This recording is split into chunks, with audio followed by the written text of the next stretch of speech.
이번 영상에서 배울 내용은 판구조론입니다. 판구조론이란 지구의 표면이 딱딱하고 깨어지기 쉬운 여러 개의 판들로 이루어져 있으며 판들이 이동함에 따라 지진, 화산 등 다양한 지질 현상이 발생한다는 이론입니다. 현재 지구의 대륙은 유라시아, 아프리카, 아메리카, 오세아니아, 남극으로 나뉘어져 있습니다. 하지만 약 3억 년 전에 이 대륙들은 하나였는데 이것을 우리는 판게아라고 부릅니다. 판게아는 고생대 말에서 중생대 초에 분리되어서 현재와 같은 분포를 이루게 됐습니다.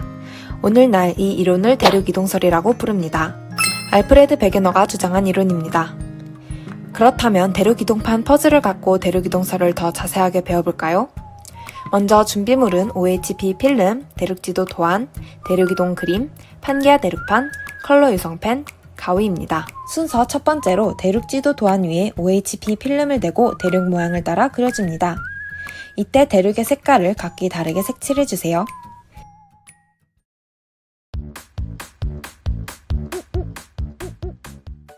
다 그린 대륙 지도를 가위로 오려주세요. 이때 가위 사용을 주의해주세요. 다음으로 판게아 대륙판을 이용하여 대륙 지도를 연결해 대륙 이동을 관찰하세요. 이처럼 고생대 페른기 때부터 판게아가 움직이기 시작합니다. 중생대 백악기 때 곤드와나와 로라시아라고 불리는 두 개의 대륙이 분리되고 있는 모습입니다. 신생대 때 곤드와나는 지금의 남아메리카, 아프리카, 남극으로 분리되고 로라시아는 지금의 유라시아와 북아메리카로 분리되었습니다. 이렇게 시간을 거쳐 현재와 같은 대륙 분포를 이루게 됐습니다. 이렇듯 베게너가 대륙이동설을 주장할 수 있었던 이유는 아프리카 대륙의 서해안과 남아메리카 대륙의 동해안이 서로 비슷한 형태를 띈다는 점과 서로 떨어져 있는 대륙인 아프리카, 남미, 인도, 남극, 호주에 각각 시노그나투스, 리스토로사우루스, 메소사우루스, 글로소프테리스 화석이 고르게 분포되어 있는 점 등등 지질학적 증거와 고기화학적 증거가 있기에 대륙이동설을 주장할 수 있었습니다. 앞에서 보았듯이 알프레드 베게너가 여러 근거를 통해 대륙이동설을 발표하였으나 그는 대륙이 움직일 수 있는 힘에 대해서 정확하게 설명하지 못했습니다. 그렇기에 대륙이동설은 받아들여지지 못하고 있었습니다. 하지만 시간이 지나 영국의 지질학자 아서홈스가 한 가지 가설을 제시하는데 그것은 바로 멘틀대류설입니다. 고온의 지구 중심부에서 멘틀로 올라오는 열에 의해 멘틀의 상부와 하부의 온도차가 생기고 이때 발생한 대류가 대륙이동의 에너지원이라는 것이 홈스가 발표한 멘틀 대류설입니다. 그럼 이 멘틀 대류를 실험을 통해 확인해 봅시다. 대류를 잘 확인할 수 있는 실험으로 코코아 가루 실험이 있습니다.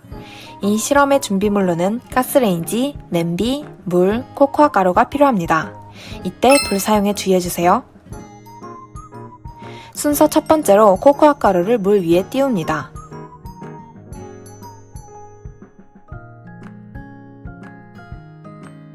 이후 물을 가열시킵니다. 그러면 가열된 물이 상승하면서 대류가 일어나고 코코아 가루로 덮인 표면은 갈라져 여러 조각으로 나뉘어 이동합니다. 이 실험에서 코코아 가루가 판, 물은 멘틀, 코코아 가루의 갈라진 경계가 판의 경계로 볼 수 있습니다.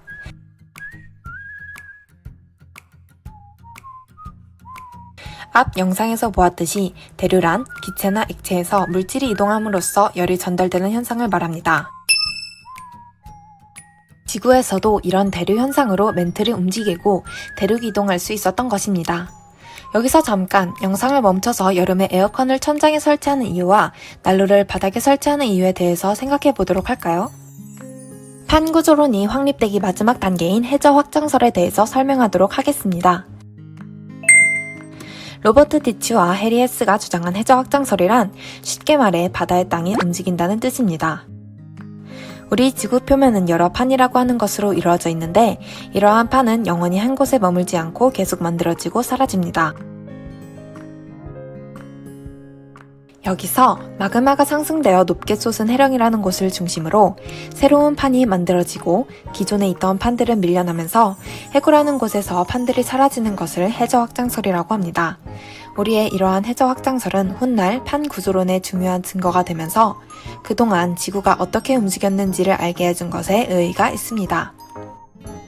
이렇게 우리는 현재 우리가 알고 있는 판구조론의 성립 과정에 대해서 배워봤습니다.